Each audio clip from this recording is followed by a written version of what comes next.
Welcome back to the channel, everybody. Hope everyone's having a wonderful weekend. I'm going to start this off with just a little bit of continuation of a previous rant I did in the season earlier about the White Sox. I mean, there's not too much to complain about at this point because they're already on their 20th loss. Doesn't really look like a team that's able to really compete. And that's more what my concern is with, is like, I don't know how we arrived at a point where this is tolerable. You know, I think a lot of us as fans are tuning in just to see the train wreck that's continuing. But it's not really fair to these players either in some sense, because they don't belong at the major league level, or if they do, they belong as bench players on most teams. Not every single player fits that description, but a good majority of the ones that are filling out their roster right now. So that just, for me, that just feels like it's very irresponsible by Chris Getz and the management and the ownership of Jerry Reinsdorf to allow that to happen. I also got contacted earlier this week to inquire about the possibility of buying 2025 season ticket packages. And my reaction to that was like, really? You're asking me for money when it's hard enough for me to be able to justify going to the games I already purchased because of the product on the field? I have tickets for 2 more games this season, and fortunately, one of them is it's against the Yankees because I bought them to go see Judge and Soto. So that's who I'm seeing. I'm not even seeing my team. And, you know, before I would do that too, but at least I still wanted to see my team win, and there was players on my team that I was rooting for. No, I don't even recognize some of these guys on the roster right now. And some of these guys are just like retreads through organizations, just filling a roster spot that's open. So, I mean, it's great they're getting an opportunity to be able to play and get a chance to be able to maybe make a team next season. But it probably won't be with the White Sox. You know, I don't see them re-signing a Nick Senzel if he's doing well. You know, just like things like that just don't make a lot of sense. And I just don't understand why that is okay, you know, for a team to be doing this. And then to have the balls to be able to ask for more money for season tickets. I understand that, you know, they need to be able to make a profit, and they have people in the front office and the, you know, the business side of the office that still have to do their jobs, and the schedule came out for 2025 and all that stuff. I get it, but it just rubs me the wrong way that in the middle of a 20-game losing streak, they're asking people for more money to be able to sign up for season tickets. Anyway, I just hope that they win a game before I see them next week against the Yankees, so this winning streak can kind of end. But I don't put it past them that they won't have another losing streak of 14 games or more. They're just that bad. So anyway, I have a few things I wanted to share with you. Hung out with my buddy Robbie over the last couple weeks, and we opened up a few boxes that he had in his house. Some blaster boxes of things that ranged all the way from like 2009 all the way up to 2022. So I thought I'd show you some of the highlights that we pulled out of there, starting with the 2022. So we kind of just split them in half when we do it, but he ended up giving me a lot of the inserts and some of the key cards, which was really generous of him, and he's just that way. The biggest one probably out of this one, at least on the side I pulled, was the Miguel Cabrera. It's the Chrome Stars of the MLB, so a little bit more difficult to get than the regular ones. We have the 88 All-Stars, regular 88 card, Tovar rookie. Then they have these World Baseball Classic cards that were in there. I didn't know these were part of Series 2. I didn't recognize who this player was. Legends of the Game, Bob Gibson. That looks pretty cool. Stars of MLB, we got a Corbin Carroll and a Gunnar Henderson. Now, granted, they print so many of these. There's nothing scarce about these, but those are 2 pretty good ones to pick up. You got the 2 Rookies of the Year. And then we got a couple other ones in here. Manny Machado is probably the biggest one left of the ones I got. And of the regular base cards, we got a Bo Naylor rookie. Got a blue of Joey Bart, which are retail exclusives. Josh Young rookie, who had a nice little postseason last year. Casey Miles foil, if he ever does come back and produce. And Ohtani. You can never go wrong with an Ohtani card, even if it is just a base. And then he was nice enough to give me the hit, which was unexpected for a blaster box, because these are kind of case hits. But they are available in blasters, and it was the home field advantage. Vladimir Guerrero, who's actually starting to play a little bit better right now. Fun little card. Definitely one of the stars of the game right now. Maybe not superstars, but he's up there. Really does capture the light really well. I like that foil finish. Sweet. I'm pretty happy with that. Then we also did a box of 2021 Chrome. So I do have a nice little hit out of that one. I'll show you that one in just a second. But some of the other ones we got the Soto for the 85 design. Got a Brad Singer rookie for the 85 design. The pink refractors, there was 3 in the box. Lourdes Gurriel. We got an All-Star rookie card, or rookie cup card of Kim for the Cardinals. And we got Jackie Bradley Jr. Really nice looking cards. I have to say that the chrome design for 2021 really does, it's really sharp. Now, is it worth the price? That's a different discussion. Lindor refractor. I like that one. Negative refractor, or sorry, the sepia refractor of Sonny Gray. And then I picked up the Jake Flaherty. I didn't take all the cards because I didn't need them, but I'm actually working on the 2021 Chrome set. I just haven't done much with it in the last 2 years. But I'll take the Jack Flaherty. I needed it.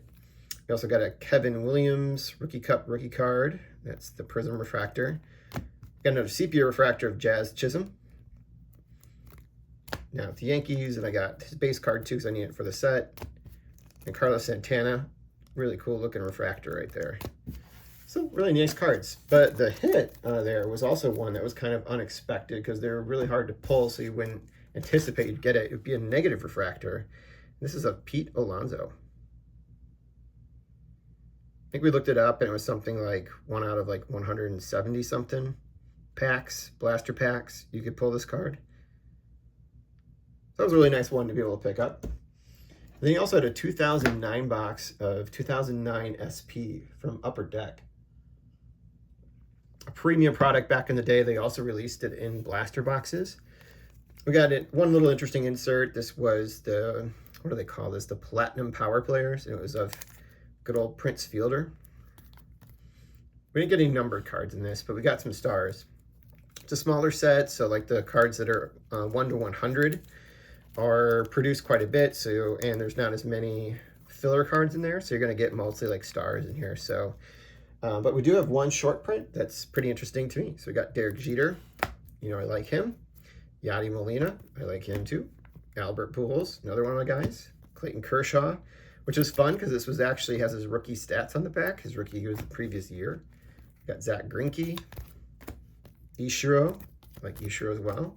Joey Votto, also you can see his rookie year stats on the previous card. Randy Johnson towards the end of his career. David Ortiz. These are just really nice cards. Jim Thome as a White Sox. Roy Halladay before he hit the Phillies. Miguel Cabrera. Chipper Jones. This is the year right after he hit won the batting title of the 364 average. So just really nice looking cards. I do miss the days of having multiple companies produce things, because you definitely saw some variation and what you could buy, and it kind of challenged each other too, who can make a better product, which was good for the consumer. So the other one I got was the cards that are, I think, 100 to 200 are all short prints. I got like one rookie that never made it, so it wasn't really worth anything. But they also had these Faces of the Game cards, which are some of the stars of the league at that time, and we got Derek Jeter. So that's good for me. You know, Derek Jeter. At some point, I think it might be interesting to kind of grade it. It's not a super expensive card, maybe less than $5, but looks really good condition right now, and it's always fun to be able to grade something that you pulled. All right, so those are the 3 things that we opened. And earlier today, I actually went to a card show, local card show here in Schaumburg, which is about 20 minutes from my house. It's just about probably a half hour outside of Chicago on the northwest side of the Chicagoland area. I went with 2 other YouTubers. I went with Steve from Vintage on Vintage and also Jason from Everyday Card Collector. These are his stickers. He gave me one that was really nice. We decided to go as a group. I think we're going to be doing that maybe a little bit more frequently now that we've got each other's numbers and such. And I went to the card show. Card show was predominantly people selling their cards. So people were, you know, can get a table for as little, I think, as $25 at that show. And you can pay a little bit more to be inside the showroom for, I think, 40 or maybe 50. It's pretty reasonable. So people set up out there all the time trying to be able to sell their cards from boxes they're breaking and trying to do a little flipping here and there to kind of move into bigger cards. So it's like collectors and like maybe collectors that are like selling too. There usually is like a dealer or 2 at the show. This one seemed to be a little bit smaller as far as like dealer setup, probably because it's also August, it's vacations, but also coming off the National. Any of like the dealers that went to the National are probably not showing up at this show. So it's hard sometimes to find vintage cards, just kind of put that out there. But you can find them from time to time. Like there's been a 52 Mantle at the show and things like that. I saw a beautiful 53 Jackie Robinson one time at the show. So it's kind of hit or miss.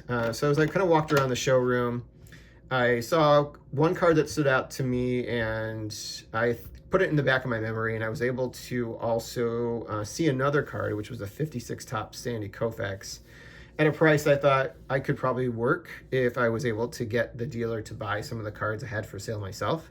But he wasn't interested in the ones I had, so I couldn't come up enough cash to be able to reach the price of the card, so I had to pass on that one.